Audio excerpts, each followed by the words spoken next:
Hello friends, आज से हम लोग कक्षा 10 यूपी बोर्ड प्रीवियस ईयर के क्वेश्चन पेपर को सॉल्व करेंगे, जिसमें आज हम लोग कक्षा 10 यूपी बोर्ड 2024 का जो प्रीवियस ईयर का क्वेश्चन पेपर है, कोड था आपका 822 HB गत वर्ष प्रश्न पत्र जो आपका 2024 का था, उसको हम लोग सॉल्व करेंगे। अभी तक क्वेश्चन नंबर 1 से 20 तक बहुविकल्पी प्रश्न जो 20 आते हैं वो थे। इसके बाद आपका है क्वेश्चन नंबर 21 जो दो नंबर के क्वेश्चन है। एक घन का आयतन 1331 सेंटीमीटर क्यूब है, इसकी प्रत्येक भुजा ज्ञात कीजिए। क्वेश्चन नंबर 21 का फर्स्ट क्वेश्चन है, एक घन का आयतन 1331 सेंटीमीटर क्यूब है, इसकी प्रत्येक भुजा ज्ञात कीजिए।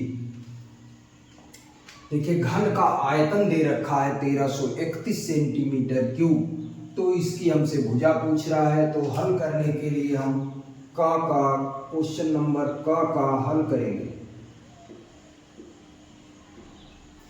देखिए, घन का आयतन क्या होता है? घन का आयतन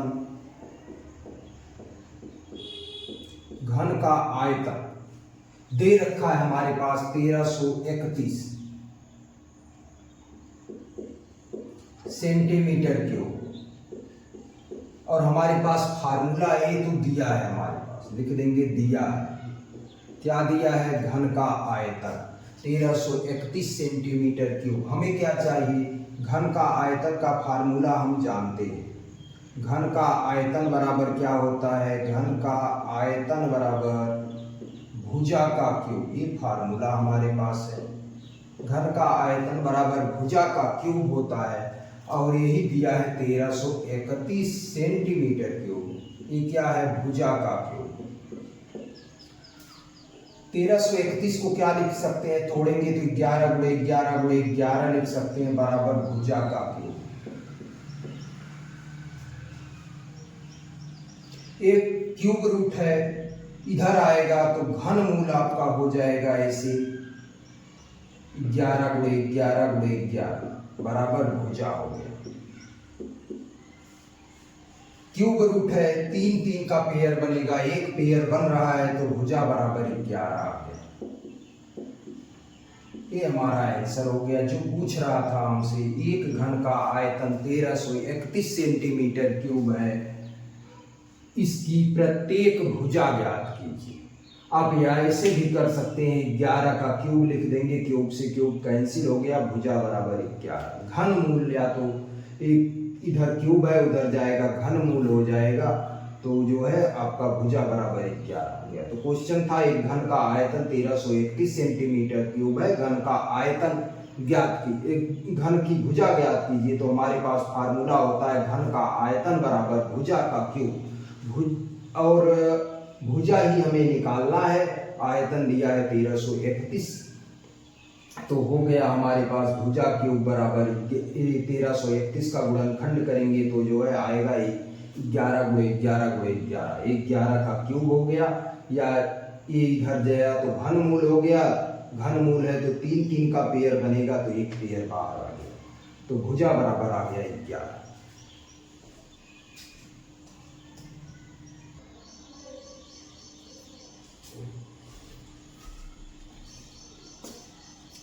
सेकेंड क्वेश्चन है, एक द्विघात समीकरण x² + 3x - p बराबर 0 का एक मूल 2 हो तो p का मान ज्ञात कीजिए। द्विघात समीकरण में आप पढ़े होंगे कि द्विघात समीकरण के 2 मूल होते हैं, इसका एक मूल दे रखा है, कह रहा है एक मूल इसका p है, तो दूसरा मूल क्या होगा? एक मूल इसका 2 है, तो जो है इस p का मान क्या होगा? द्विघात समीकरण का मूल क्या होता है? द्विघात समीकरण में जो है x का मान ही, x में अगर द्विघात समीकरण है तो x का मान ही द्विघात समीकरण का मूल होता है। तो एक मूल 2 है, तो यही 2 x की जगह रख देंगे और p का मान निकल जाएगा। हम इसको हल करते हैं। दिया है द्विघात समीकरण, एक ख था हमारा, द्विघात समीकरण दे रखा है, लिखेंगे दिया। क्या दिया है? द्विघात समीकरण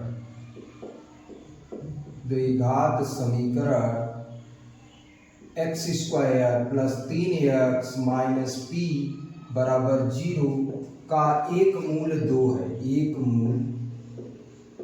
2 है। अगर इसका एक मूल 2 है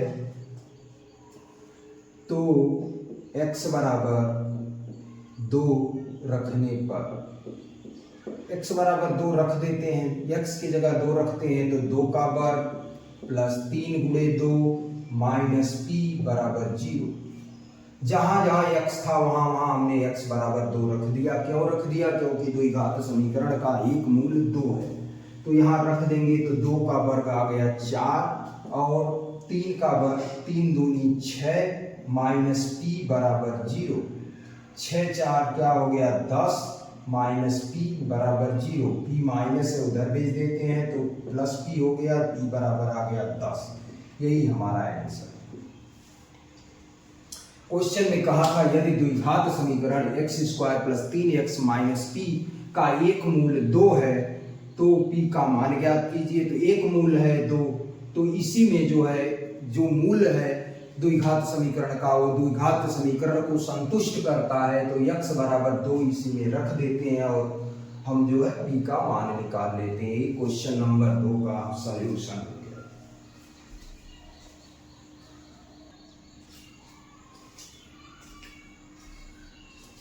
थर्ड क्वेश्चन हमारे पास है यदि cos थीटा बराबर 15/17 हो तो sin थीटा का मान ज्ञात कीजिए। दिया है हमारे पास cos थीटा बराबर, लिखेंगे दिया है, त्रिकोणमिति का सवाल है, cos थीटा बराबर 15/17। हमने बताया था cos थीटा बराबर आपका क्या होता है आधार बटे कर्ण।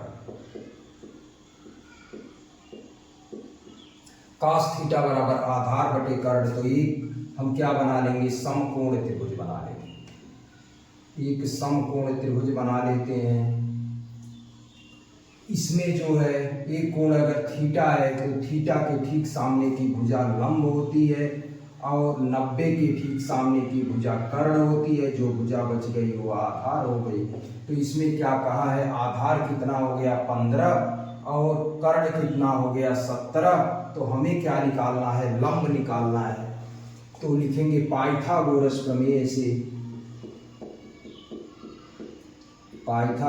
प्रमेय से लंब वर्ग बराबर क्या होता है लंब का वर्ग बराबर कर्ण का वर्ग माइनस आधार का वर्ग। पक्षांतर करके आप निकाल सकते हैं लंब वर्ग बराबर कर्ण वर्ग माइनस आधार वर्ग। कर्ण कितना है 17 का वर्ग माइनस आधार कितना है 15 का वर्ग। 17 का वर्ग 289, 15 का वर्ग 225।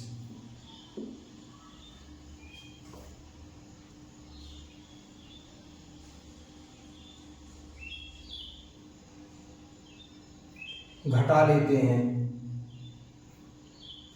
9 में से 5 घटाएंगे 4 आ जाएगा और 6 64 आ गया। लंब वर्ग बराबर लंब का वर्ग बराबर 64 आ गया। तो लंब बराबर करड़ी में 64 हो जाएगा बराबर 8। तो लंब हमारा आ गया 8।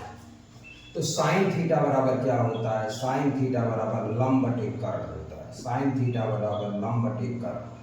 लंब कितना है 8, कर्ण कितना है 17। ये हमारा आंसर। क्वेश्चन में दिया था cos थीटा बराबर 15/17 है तो हमें क्या चाहिए साइन थीटा का मान चाहिए। तो cos थीटा बराबर 15/17। तो cos थीटा बराबर फार्मूला क्या होता है आधार बटे कर्ण।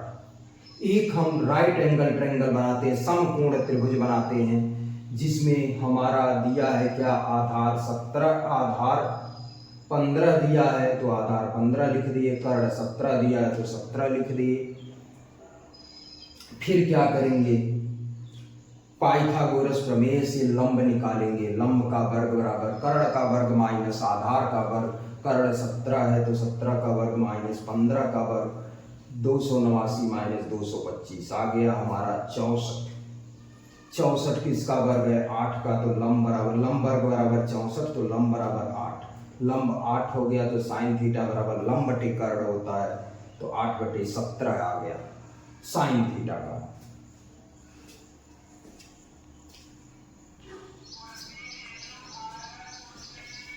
नेक्स्ट क्वेश्चन है निम्न बारंबारता सारणी का माध्य ज्ञात कीजिए। निम्न बारंबारता सारणी का माध्य ज्ञात कीजिए। माध्य या समांतर माध्य औसत सबको एक ही कहते हैं। वर्ग अंतराल दे रखा है, बारंबारता दे रखा है, तो हम क्या करेंगे, पहले इसको बनाएंगे, इसका हल लिखेंगे। हल ये हो गया, हमें कॉलम बनाना है, क्या, वर्ग अंतराल। यहाँ बनाएंगे वर्ग अंतराल, तो यहाँ लिख दिए वर्ग अंतराल और बारंबारता,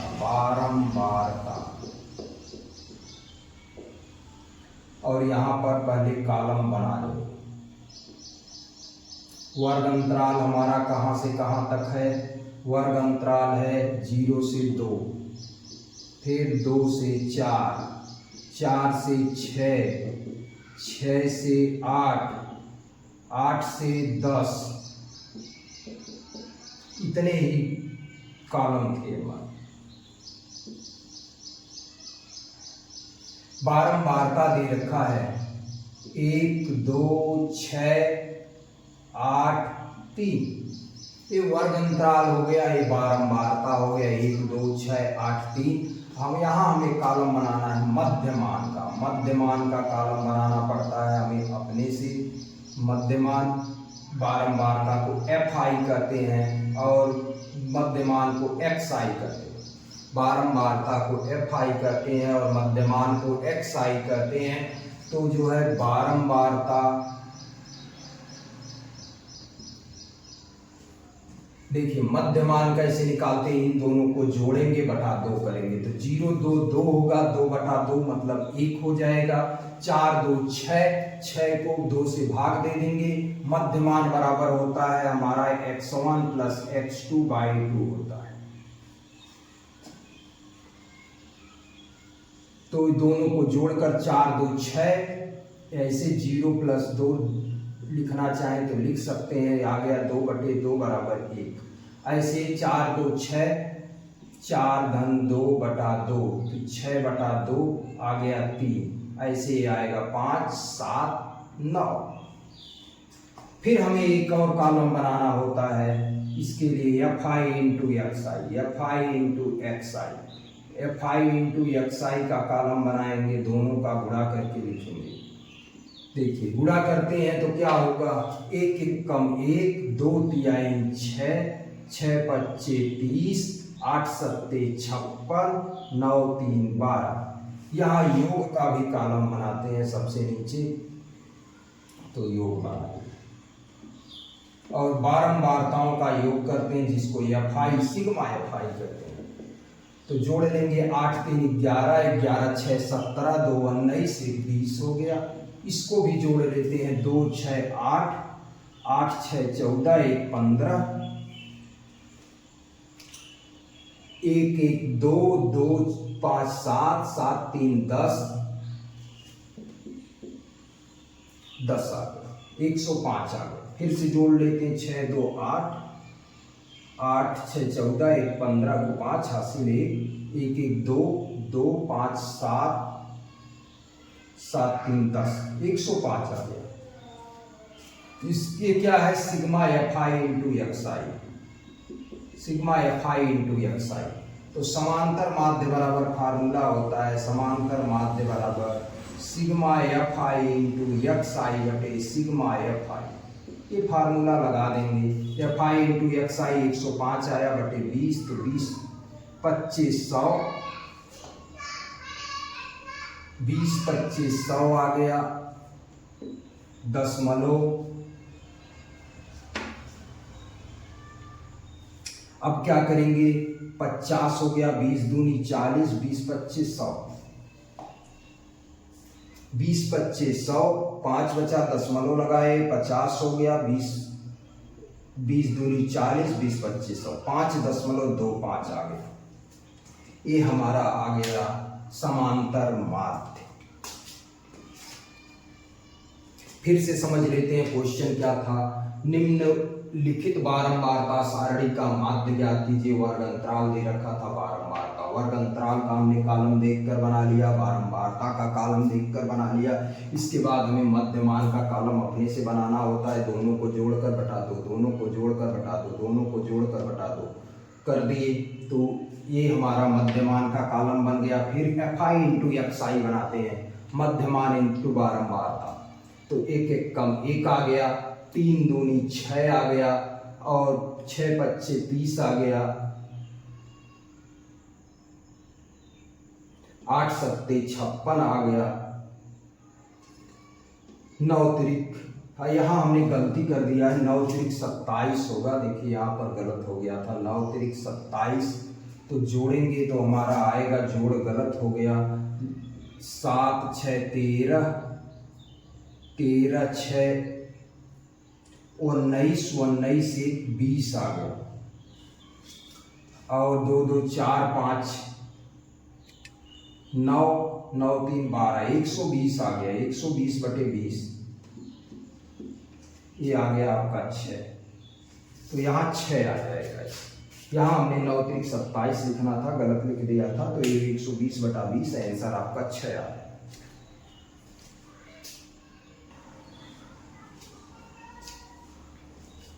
नेक्स्ट क्वेश्चन हमारा अंगा 21 का, बिंदु -3 10 5 4 को मिलाने वाले रेखाखंड के मध्य बिंदु के निर्देशांक ज्ञात कीजिए। ये 2 बिंदु दे रखे हैं, इसके मध्य बिंदु के निर्देशांक पूछ रहा है। क्वेश्चन नंबर 21 का घ वाला पोर्शन था, अंगा पोर्शन था। इसका हल देखिए, बिंदु दे रखा है -3 10 और 5 4। यहां से हम क्या निकालेंगे, x1 x1 बराबर -3 और y1, x1 y1 x2 y2, x1 बराबर -3, y1 बराबर हमारा मिल रहा है 10। ऐसे इसमें x2 बराबर क्या मिल रहा है 5 और y2 बराबर मिल रहा है 4। x1 y1 x2 y2 दोनों मिल रहे हैं, तो क्या करेंगे, हमें मध्य बिंदु का निर्देशांक का फार्मूला क्या होता है। मध्य बिंदु के निर्देशांक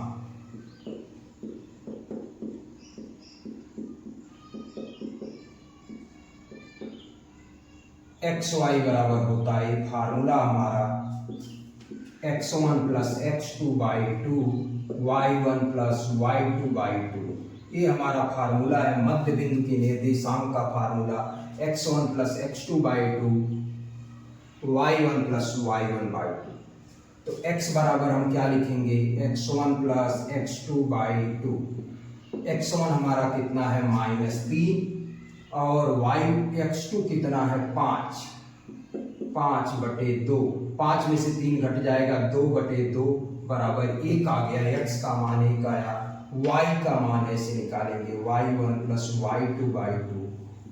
y1 कितना है हमारा 10 और y2 कितना है 4, पूरे का बटा 2, 10 4 14 बटा 2 आ गया 7। लिख देंगे मध्य बिंदु के निर्देशांक,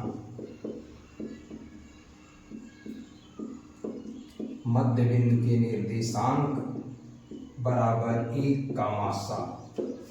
सिंपल सा क्वेश्चन था, मध्य बिंदु के निर्देशांक आपसे पूछा हुआ था। बिंदुओं -3 10 और 5 4 को मिलाने वाले रेखाखंड के मध्य बिंदु का निर्देशांक ज्ञात कीजिए। तो आपको क्या करना है, पहले x1 y1 लिख लेना है और x2 y2 लिख लेना है।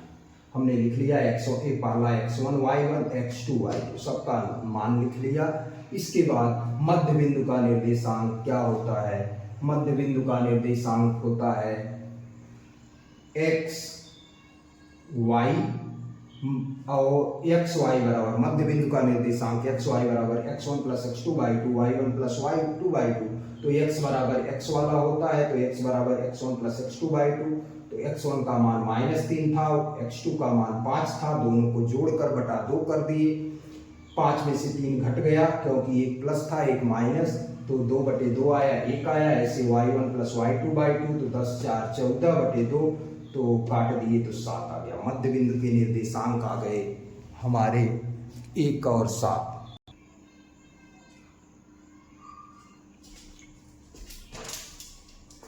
नेक्स्ट क्वेश्चन है हमारा, यदि बिंदुओं -1 -3 तथा x 9 के बीच की दूरी 13 मात्रक है तो x का मान ज्ञात कीजिए। देखिए चा वाला क्वेश्चन है, 21 का चा। दो बिंदु दे रखा है को मिलाने वाले रेखाखंड यदि बिंदुओं -1 -3 और x 9 के बीच की दूरी 13 मात्रक है। बिंदु क्या क्या दिया है पहले लिखेंगे। बिंदु दे रखा है -1 -3 और दे रखा है दूसरा बिंदु x का मान 9।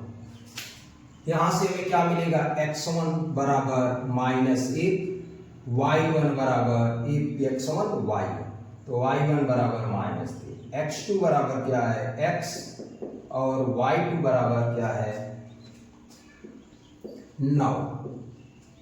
आपको पता है दो बिंदुओं के बीच की दूरी का फार्मूला, दो बिंदुओं के बीच की दूरी √x2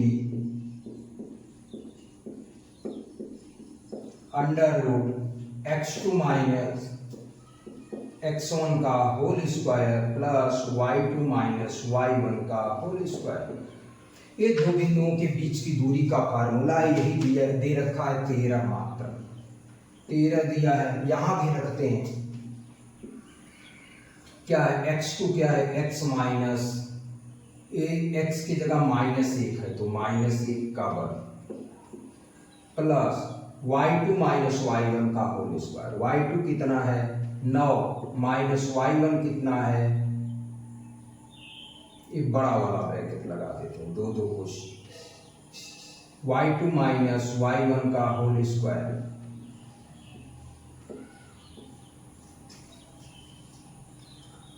13 बराबर हमें मिला करड़ी में, एक ब्रैकेट अंदर वाला तोड़ देंगे तो मिलेगा x + 1 का होल स्क्वायर प्लस 9 + 3 का होल स्क्वायर। अभी भी जोड़ घटा सकते हैं हम। अब क्या करेंगे, दोनों पक्षों का वर्ग करने पर, दोनों पक्षों का वर्ग कर देते हैं, करड़ी हट जाएगी का वर्ग करने पर।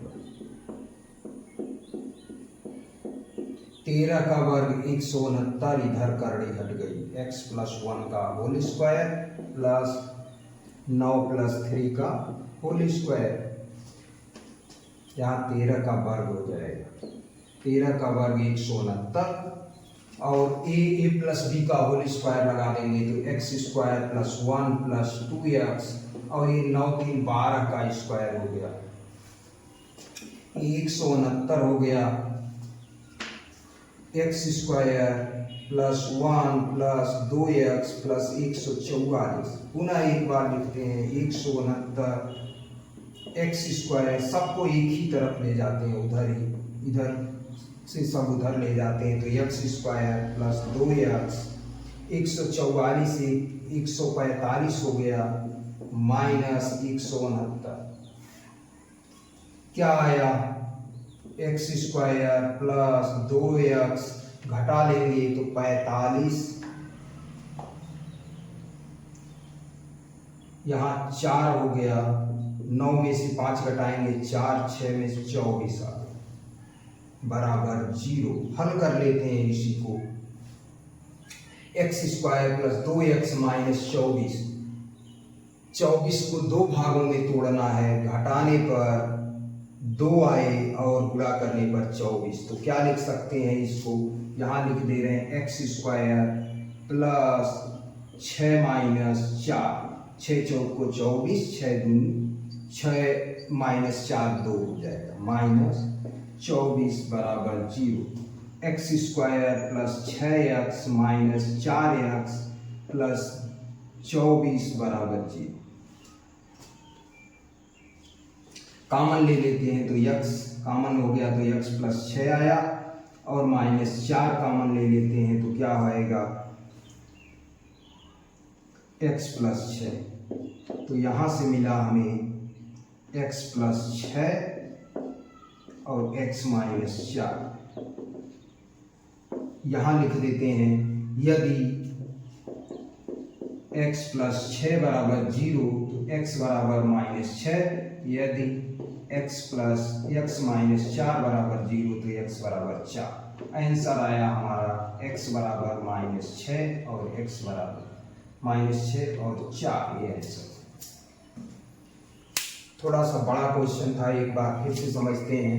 यदि बिंदुओं -1 -3 तथा x 9 के बीच की दूरी 13 मात्रक है तो x का मान ज्ञात कीजिए। दो बिंदु दे रखे थे -1 -3 और x का मान 9, तो हमने x1 y1 लिख लिया, x2 y2 लिख लिया। दो बिंदुओं के बीच की दूरी का फार्मूला होता है x2 - x1 का होल स्क्वायर, करड़े में x2 - x1 का whole square plus y2 - y1 का होल स्क्वायर। दो बिंदुओं के बीच की दूरी 13 मात्रक है, तो यहाँ हमने लिख दिया 13, यही दूरी है। और यहाँ x1 y1 x2 y2 सबका मान रख दिया, यहां से ये सभी मान रख दिए। ब्रैकेट तोड़े तो माइनस इंटू माइनस प्लस हो गया, तो x प्लस 1 का होल स्क्वायर।